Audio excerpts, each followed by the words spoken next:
There's a number of things that we are absolutely not betting on in 2026 over here at Clinician Business Labs, and I want to take you through those. Whether you are a wellness entrepreneur or a clinic owner or a clinician just starting out in your practice, I want to make sure that as you walk into a fresh new year, that you are approaching your business through a lens of both intentionality and definitely awareness of the current trends that we're seeing, where you're going to be wasting your time in 2026, and what things absolutely must change. My name is Dr. Meghan Walker. I am the chief cheerleader here at Clinician Business Labs, and for the better part of the last 10 years, we have been working with thousands of practitioners and clinic owners across the world to help them build sustainable, impactful businesses. And I understand what this takes because I started my career as a clinician. I worked with patients for over 15 years, and now I have the tremendous capacity and privilege to help work with individuals such as yourself to be able to approach your business from a place of peace and ease. Now, if peace and ease are something that you are looking for in 2026, I want you to listen up. See, we run an annual event called Impact Lives, and this year in October, I delivered something that we call our State of the Industry address, and I do this every year. And in it, I talked not only about elements that are shifting and shaping the world around us, but I also talked about some really key trends as it pertains to marketing and the economics of practice that are going to shift as we walk into this new year. In that address, I talk about social media and very important changes at Meta. I talk about the current economy and who is buying and who is not buying integrative health services. I talk about top wellness trends and what you need to know about them. And I thought it'd be really helpful if I gave you an abridged version here to make sure that you are not making some of the mistakes that we are seeing happening out in the ecosystem as we walk into a new year. So I want to take you through all of these pieces right now. So as part of that State of the Industry address, I talked about a few different components. I talked about the economy, wellness trends, care models, marketing, leadership, AI, and practice. And I've got my presentation here, and I'm going to share it with you right now. The first point that we looked at was really addressing what was happening with respect to the economy. So some key things that we need to know. One, there's global economic volatility, and this will not be a surprise to anybody here. We are seeing US growth numbers, and this is really interesting, that don't necessarily reflect the economy as a whole. What they are reflecting is a very small subgroup, and actually by small subgroup, I mean 10 companies in particular that are AI focused, that are driving huge amounts of shifts and growth with respect to the economy. This is really important because when we take economic numbers and we bring them right down to Main Street economy, meaning how are people actually buying your services, we are seeing that growth numbers in the economy as a whole are not necessarily translating into how people are purchasing. Now, one thing that I think is really important for people to understand, and we talked about at Impact Lives, is that despite seeing volatility in the economy as a whole, we are seeing that there is some sector resilience specifically in health and wellness. This is really good news for you. But like anything else in a complex system, economics being one of them, it's important to understand that that sector resilience is reserved to certain elements of the population, in particular, parts of the population that can afford your care. So there's some really clear thresholds that we're starting to see. So we know that household incomes in the United States above $75,000 are spending more on healthcare. We know that household income above £50,000 in the UK are the ones who are spending on healthcare, $80,000 in Canadian health and Canadian homes. Now, this is really important to understand because when we have a practice and when we have a life philosophy of I want to help as many people as possible, what these numbers mean is that in order to reach more people, we don't need to keep our numbers low because that won't address sustainability. What we need to do is innovate our offering to be able to reach more people. One of the other things that we know and understand when we start to look at health and wellness trends and some of the nuance is individuals in household incomes, let's talk Canada and the US, below $100,000 a year are likely to engage in health and wellness investments, but not more than one touch point. And so understanding these types of nuance and influence is really important when we look at who we market to and the type of offering that we deliver to them. It will not be surprising for either of us to acknowledge that somebody who comes to see you once and who will buy one supplement is not going to have a transformational experience with respect to their health. And so trying to sell them appointments is not going to deliver them an outcome that will be helpful, nor will it address the needs of your business. So this idea of I'm going to help more people by keeping my prices low is definitely something we all need to bet against in 2026. But I want to acknowledge in particular, and I know this is really hard for clinicians who have a deep desire to help people, what we need to bring to this current era is a deeper level of innovation around how we reach more people. I would rather you charge up here for the people who can afford it and you run a free primary care or free access care clinic on 2 Saturdays per month. So we help more people by innovating our offer, not by keeping our prices low. You will not be able to afford to run your business in 2026 and beyond by taking that approach. So we talked about this idea of uneven demand. We talked about what that's going to mean for you. Let's talk about a really big second wellness trend that we're seeing, and that is metabolic medicine. Regardless of where you stand on the spectrum of opinion in our industry as it pertains to GLP-1s, the one thing we all need to acknowledge is that they are here, and that this idea of peptide medicine and a true infusion of integrative medicine from both a Western and conventional side as well as allied health has a really big role to play in terms of strategy. We sometimes jump into camps, and one of the things we're betting against in 2026 is that jumping into a camp and taking a hardline stance is going to work against you, because who is looking to these as solutions? Our health consumers. And when someone decides to go on a GLP-1, it will definitely unlock new opportunities for you to be able to come in and support. So what is the take-home message here as it pertains to metabolic medicine? Acknowledge that it's taking place and evaluate with intentionality what role you can play in it to support the health consumers who really need support. Wellness trend number 3. This is aesthetic medicine. Aesthetic medicine is not new, but what's really interesting to look at is that we are starting to see aesthetic medicine not necessarily being deep states of facelifts and hardcore interventions, but more and more we're seeing a marketplace that wants natural looking interventions, which leads to a ton of new opportunity. In this realm and with this language, we are seeing growth in the industry of 8 to 9% of compounded annual growth. This is massive. And so when people are looking for these types of solutions, everybody in this room, especially you, are extremely well positioned to look at how this could be incorporated into your practice. If you have a focus on women's health, please know that wellness trends are one of the things that bring people into the door. So while it doesn't necessarily have to be the whole thing that you are after, it's one of the conversations that are going to move people across that line to start to want to look at their health in a new way. Wellness trends and leveraging aesthetic medicine is something we are betting on in 2026. I don't even know what number we're on here, but the next wellness trend I want to talk about is digital mental health. Now, this is really interesting. What we're seeing here is telehealth as it pertains to mental health.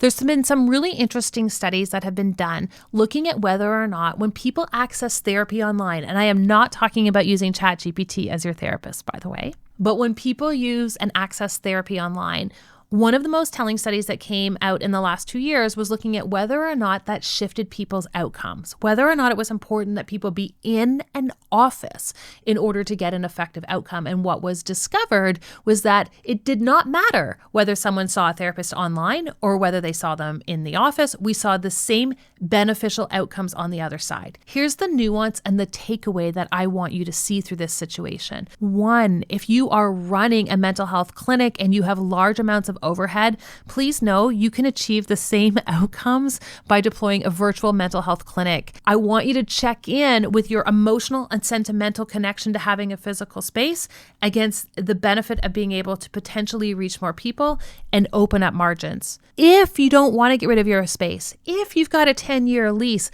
I want you to think about how you can expand now, not into more physical brick and mortar space, but how you can expand into the online space. Here's the second piece I want everyone to have a look at. If you are an allied health practitioner, if you're in functional medicine or naturopathic medicine, and you do not need to lay your hands on people, we expect similar outcomes for you, which means having a virtual practice, being able to see patients in the online space significantly preserves your margins while not necessarily having a deleterious impact on outcome. This is massive in terms of building out sustainability within your practice. If I was opening a clinic in 2026, I would likely lead with our digital and online presence and have a pop-up or boutique brick and mortar presence if and when we reached that stage of growth. But your ability to grow quickly online is being validated clinically as something that not only do patients want, something that actually helps them get better results.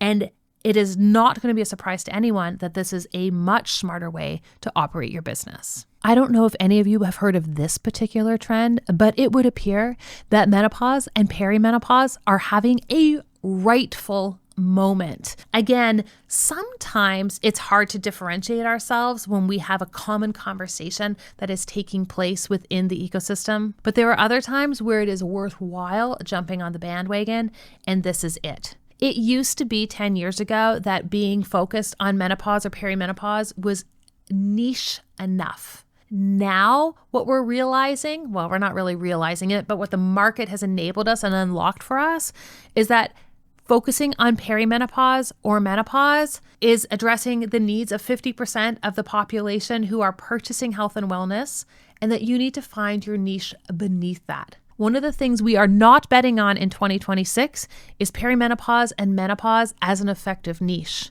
One of the things we are betting on in 2026 is that subsections of perimenopause and menopause will have tremendous capacity for growth within your practice. So remember, one of the things that we talk about in our world is this idea of establishing your arena of authority. So it is very helpful if you want to focus on a perimenopausal or menopausal population.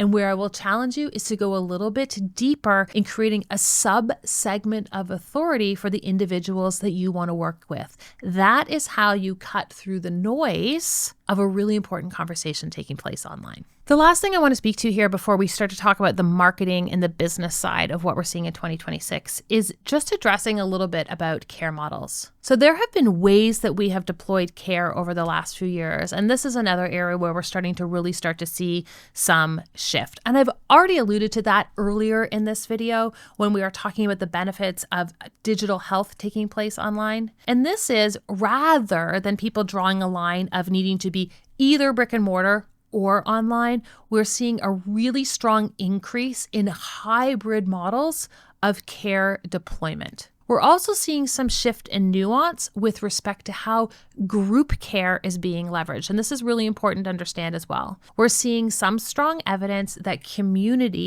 free access to a community is a way to be able to draw people into your broader ecosystem. And we are continuing to see group care as something that can be beneficial to people when they have significant demand within their practice. But where we are seeing less uptake is offering group care as the only way for people to be able to access your care. More and more health consumers are looking for intimate clinical contact. They want to work one-on-one with practitioners, or they want to leverage a group as they get used to the idea of stepping into an integrative care space. So if you are deciding that 2026 is the year where you're going to step out of one-on-one practice and into running a group, I want to be really clear that the way this will work for you is if you already have a tremendous amount of demand. In the absence of demand, we suspect you're going to see a really significant challenge getting your groups full past that first and initial launch. So let's transition really quickly and start to talk about some of the marketing trends that we are seeing this year. And this is a really important, and this will be a relief to some people, and it will be a source of panic for others. And that is social media and the landscape of social media is changing significantly. Meta has already come out to say that as it pertains to personal elements with respect to finance and health, they are going to view accounts that speak to either one of these particular issues less favorably, which means the algorithm is not going to want to pick you up and share you with more people. And especially if you have a smaller account, and by smaller account, I mean probably less than 1 million people, you're going to have a really hard time reaching new audiences through meta-based products. So principally that would be Facebook and that would be Instagram. So one of the ways that we're advising our clients to be able to leverage social media is social media we know has very strong SEO associated with it. We're recommending that they are posting consistently, maybe once or twice a week on their main wall so that they are able to maintain brand awareness. But this is not an all-consuming activity within their business. One of the big winners that we are going to see inside of 2026 as a result of this change from Meta is the power of SEO. Now, SEO is one of the things we never used to like to talk about because the second I said those 3 letters together, half the room would like unsubscribe or unclick or their eyes would roll back in their head. And the only people who won on that was if you had some cousin or some guy who knew something about SEO and could plug it in on your website. SEO is going to be the biggest game changer for our industry in 2026. That means resurrecting your blogs. That means understanding your keywords. That means narrowing in and having authority for a particular group of people. Trying to be everything to everyone will not work, but publishing information that leverages keywords is going to get you found not only by Google, but by AI search engines as well. So what do we do in the online space if social media is not going to drive new traffic? How do we establish our authority? So you're going to blog and you're going to leverage SEO and you're going to lean in heavily to your personal brand. That means not hiding behind your clinic name.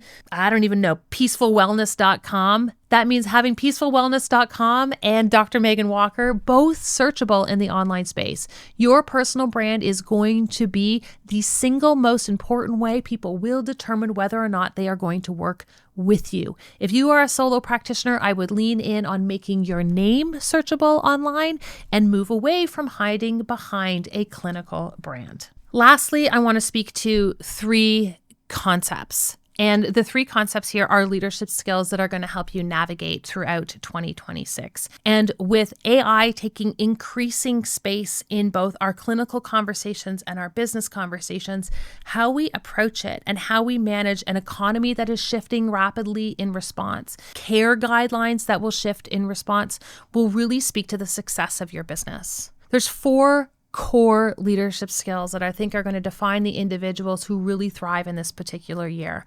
The first is adaptability, the ability to adjust and see the nuance of what's happening in the marketplace and how they can make shifts inside their practice. This climate is going to require decisiveness and accountability to making changes as a leader in response to a shift in our environment. This idea of having a clinical model and setting it and forgetting it is not going to work anymore. And AI is going to really force our hand at these pieces. We're going to have to stand out against a social media landscape and against a publishing landscape that is perfect, where language is perfect, where periods and commas are never misplaced. So authentic vulnerability is going to be a really key attribute as we move into this new year. There would be an era, and I'm sure some of you had this too, where my mom would flip me an email or send me a voice message every time she found a grammatical error inside my newsletter. That's actually going to now be leveraged. Like finally, my poor grammar and my definite poor spelling is going to work for me, not against me in the era of AI. People want to know that you're not perfect. They want to know that you are vulnerable. They want to know that they are not talking to a computer. So if you're a poor speller like me, I want you to know that 2026 is going to be your year. And lastly, it's this idea of value congruence. It's this idea of being really clear about what your value system looks like and how that manifests inside your business.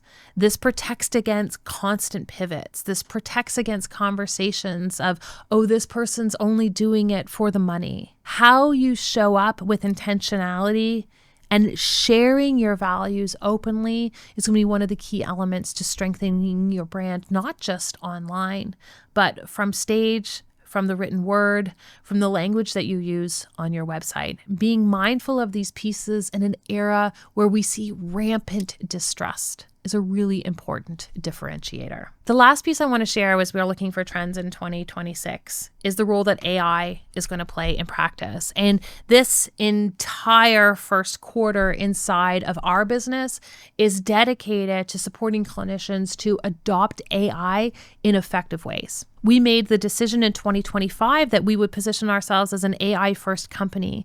And what that means is we will be looking to, with intention, the role that AI has to play in all of our decisions, the role it has to play in hiring, the role it plays in our content creation, the role that it plays in terms of increasing productivity in our business. Not because we want AI to replace all of these elements, but because we want to ensure that every time AI intersects with the work that we do, which is frequent, that we're doing it from a place of integrity and from intentionality. If we put our head in the sand as it pertains to AI, we are going to lose. This particular moment in time requires that you step into a new state of personal leadership, whether you own the business, whether you are an associate, whether you are still a student, whether you want to or not. We are really at a watershed moment, not just in our industry, but globally. And there is an opportunity for you to leverage this particular moment to see unprecedented growth in the work that you do in your business. And that's really how we want to be able to support clinicians. We leverage an operating system inside our business called the Intelligent Practice Operating System. This is a tool and framework that we use to help add leverage to give people back time and financial freedom. And it absolutely incorporates the use of AI tools in order to hand you back bandwidth and capacity to do the work you should be doing, which is strategy with your patients. If you want to understand how these trends apply to your business, if you want to understand how AI can support you to unlock the next layer of where you go, we've linked a series of resources for you below to help get you there. And if you are lucky enough to be grabbing this video in January 2026, I want to invite you to join us for our AI Biz Lab, where we talk not only about how AI can be used to improve clinical decision making and hand you back your time, but how it can be leveraged on the business side of the work that you do as well. We'll see you inside that Biz Lab, and I wish you all the best as we head into this new year.